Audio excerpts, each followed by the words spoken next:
But now, after discussing the Huckel's rule, now we will see the preparations of benzene, the various method for the preparation of benzene. The first method is from alkynes. We have already done the cyclic polymerization of acetylene will give you benzene. तो cyclic polymerization करी हमने, कैसे करी cyclic polymerization? हमने acetylene के 3 moles लिए, red hot iron tube में से इसको पास किया और 873 kelvin in the presence of catalyst it gives you benzene. तो साइक्लिक पॉलीमराइजेशन हो रही है और आपको मिल रहा है एसिटाइलिन से बेंजीन।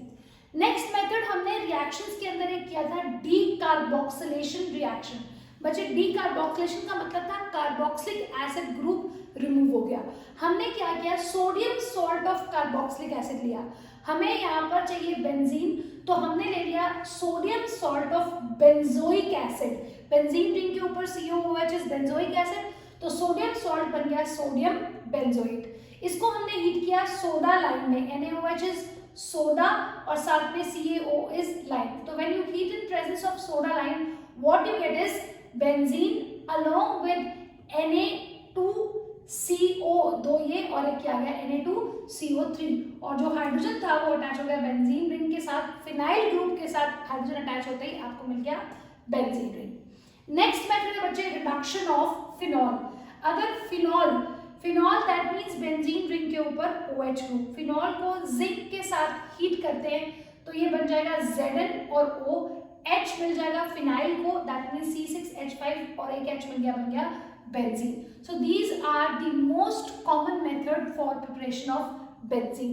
बच्चे now let us talk about the physical properties of aromatic compound. तो पहली प्रॉपर्टी क्या है, क्योंकि इनके अंदर कम से कम 6 कार्बन एटम है, इसीलिए these compounds are either colorless liquids or solids and they have a characteristic smell or aroma, और इस अरोमा की वजह से ही इनका नाम है एरोमेटिक कंपाउंड्स।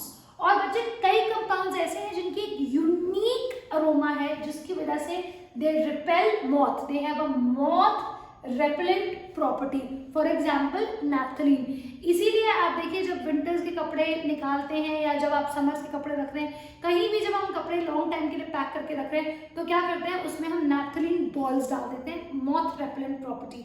इसीलिए वॉशरूम में, सिंक में हम कई जगह पे इनको नैप्थलीन बॉल्स को डाल देते हैं, बिकॉज मॉथ को रिपेल करता है, तो because of its unique aroma. Next है बच्चे aromatic compounds are immiscible with water. क्योंकि ये नॉन पोलर हैं इसीलिए ऑब्वियसली ये पानी में डिसॉल्व नहीं कर सकते, but readily miscible with the organic solvent. Like dissolves like non polar है, ये ऑर्गेनिक सॉल्वेंट्स में डिसॉल्व करेंगे लेकिन पोलर सॉल्वेंट्स लाइक वाटर में इमिसिबल हो जाएंगे। And they burn with sooty flame, sooty मतलब धुएं वाली फ्लेम में, क्योंकि अनसैचुरेटेड है। आप देखिए एरोमेटिक कंपाउंड्स के अंदर आपको हाइड्रोजन की क्वांटिटी कम दिख रही है, percentage of carbon is high, and that is why जब कंबशन करेंगे तो कार्बन कंप्लीटली बर्न नहीं होगा और ये जो अनबर्न्ड कार्बन पार्टिकल्स हैं ये धुएं के साथ निकलेंगे, that means they will produce a सूटी flame. Next let us talk about the electrophilic substitution reactions of benzene. बच्चे हमने पहले डिस्कस किया था in the previous videos. I have told you that because of the resonating structures, the benzene is resonance stabilized. इसीलिए double bonded compounds की तरह addition reaction नहीं show करता, it shows substitution reaction, and mostly it shows electrophilic substitution reaction where an electrophile attacks the benzene ring. अब electrophile क्या है, आप कर चुके हो GOC में, electrophile electron loving, that means वो स्पीशीज जो इलेक्ट्रॉन डेफिशिएंट है वो बेंजीन पर अटैक करता है, हाइड्रोजन को रिप्लेस करता है, and thus it is called electrophilic substitution reaction, जिसमें सबसे पहला रिएक्शन है नाइट्रेशन ऑफ बेंजीन। बच्चे कभी भी नाइट्रेशन करनी होती है, इसका मतलब NO2 ग्रुप इंट्रोड्यूस करना है, that is done in the presence of concentrated nitric acid along with concentrated sulfuric acid। तो ये जो मिक्सचर है नाइट्रिक एसिड का और sulphuric acid both concentrated, it is called nitrating mixture.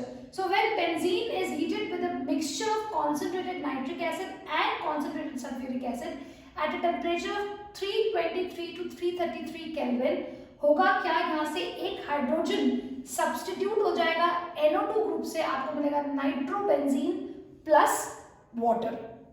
Similarly बच्चे एक और इलेक्ट्रोफिलिक सब्स्टिट्यूशन है halogenation. When benzene it reacts with halogens in presence of, यहाँ कैटलिस्ट कौन सा है, लुईस एसिड। लुईस एसिड कौन थे, जो इलेक्ट्रॉन डेफिशिएंट है, they can accept a pair of electron. तो जब भी हैलोजन रिएक्ट करेगा in presence of anhydrous AlCl3 या एनहाइड्रस FeCl3 FeBr3, तो आपको क्या मिल जाएगा, हैलोएरीन। फॉर एग्जाम्पल अगर हम बेंजीन को रिएक्ट करवाते हैं with halogen, for example chlorine, in presence of anhydrous AlCl3, what you get is chlorobenzene. अब Cl2 का एक Cl और इधर से निकला हुआ एक H बना देगा HCl। नेक्स्ट रिएक्शन है बच्चे, हमने पहले किया नाइट्रेशन, फिर उसी के साथ सिमिलर आ गया सल्फोनेशन। सल्फोनेशन का मतलब क्या है कि बेंजीन के अंदर हम इंट्रोड्यूस कर रहे हैं एक sulphonic acid group SO3H group. हो क्या रहा है, हाइड्रोजन जो है वो रिप्लेस हो रहा है SO3H से, कब, when benzene is heated with fuming sulphuric acid और ओलियम। ओलियम का फॉर्मूला होता है बच्चे H2S2O7, जिसको हम लिख सकते हैं H2SO4 और ब्रैकेट में SO3। अगर इसको इकट्ठा लिख दें तो बन जाएगा H2S2O7। तो जब हॉट कंसंट्रेटेड फ्यूमिंग का मतलब समझो, हॉट हाई टेम्परेचर पे है, तो जब बेंजीन को ओलियम के साथ आपने फ्यूमिंग ओलियम लिया या हाई टेम्परेचर लिया, तो क्या होगा, इसमें से जो SO3H ग्रुप है वो बेंजीन पे इंट्रोड्यूस हो जाएगा, साथ में रिलीज होगा वाटर, बेंजीन से निकला एक H और यहाँ से निकला एक OH, आपको मिल गया H2O प्लस आपको मिला बेंजीन सल्फोनिक एसिड।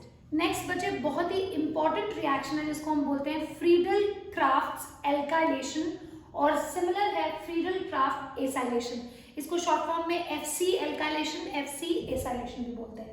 अब ये फ्रीडल क्राफ्ट एल्काइलेशन का मतलब क्या है बच्चे, कि बेंजीन रिंग के साथ हम अटैच कर रहे हैं एक एल्काइल ग्रुप, और ये जो एल्काइल ग्रुप है ये कैसे आएगा, जब हम बेंजीन रिंग को हीट करेंगे एल्काइल हैलाइड के साथ इन the presence of anhydrous AlCl3 या anhydrous FeCl3, again Lewis acid होना चाहिए, तो आपको क्या मिल जाएगा, एल्काइल बेंजीन, और साथ में ऑब्वियसली यहाँ से निकला एक H और इधर से जो एल्काइल हैलाइड का हाइड्रोजन लिया था वो HX रिमूव हो जाएगा।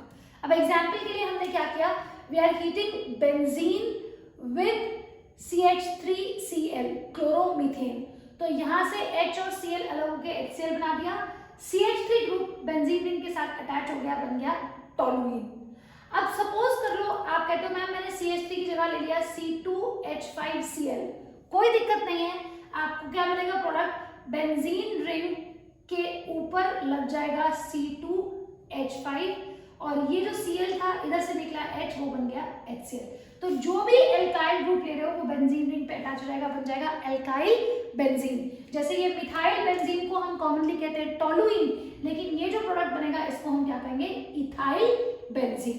तो एल्काइल ग्रुप इंट्रोड्यूस किया तो हमने कहा Friedel craft alkylation.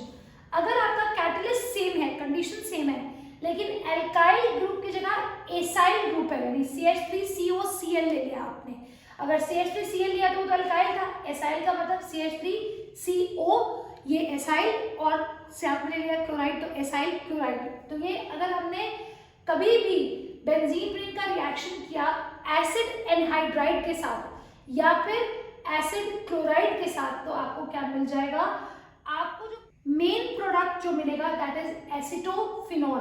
Benzene ring के ऊपर लगा COCH3, चाहे आप CH3COCl एसिटाइल क्लोराइड के साथ रिएक्ट करोगे तो COCH3 जुड़ गया, यहाँ से Cl यहाँ से H बन गया HCl। अगर आपने एसिटिक एनहाइड्राइड के साथ किया, एनहाइड्राइड का क्या मतलब बच्चे, अगर सपोज आपके पास CH3COOH के दो मॉलिक्यूल्स हैं जिसमें से आपने एक वाटर मॉलिक्यूल रिमूव कर दिया, तो आप सोचो ये आपने वाटर मॉलिक्यूल रिमूव कर दिया, आपके पास क्या बच रहा है, देखो ये कॉमन बच रहा है आपके पास CH3CO होल ट्वाइस और एक एक्स्ट्रा ऑक्सीजन। तो जब दो एसिड के मॉलिक्यूल्स में से, कार्बोक्सिलिक एसिड में से अगर हम एक वाटर मॉलिक्यूल रिमूव करते हैं हमें मिलता है एनहाइड्राइड। यहाँ पर अगर सपोज हम बेंजीन रिंग को एसिटिक एनहाइड्राइड के साथ हीट कर रहे हैं in the presence of anhydrous AlCl3, again we will get acetophenol, benzene ring के ऊपर लगा COCH3 और साथ में बच्चे ध्यान से देखो ये CH3CO एक तो अटैच हो गया यहाँ पे COCH3 की फॉर्म में, एक और बचा है CH3CO, एक ये एक्स्ट्रा O और एक बेंजीन से निकला H, तो ये बन गया एसिटिक एसिड। और नेक्स्ट रिएक्शन क्या है बच्चे, अभी तक हमने जो इलेक्ट्रोफाइल एक लिमिटेड अमाउंट में लिया है, सपोज हम इलेक्ट्रोफिलिक रिएजेंट एक्सेस में ले लेते हैं, जैसे हमने यहाँ हैलोजनेशन किया, अगर हम ये हैलोजन एक्सेस में लेते हैं, यहाँ पर हमने देखा कि एक हैलोजन ने एक हाइड्रोजन को रिप्लेस किया, but when electrophilic reagent is taken in excess, सारा का सारा जितना हैलोजन है वो यहाँ पर हाइड्रोजन को रिप्लेस कर देगा और आपको क्या मिलेगा, हेक्साक्लोरोबेंजीन, और सारे हाइड्रोजन हट जाएंगे, यानी आपको मिल जाएगा 6HCl।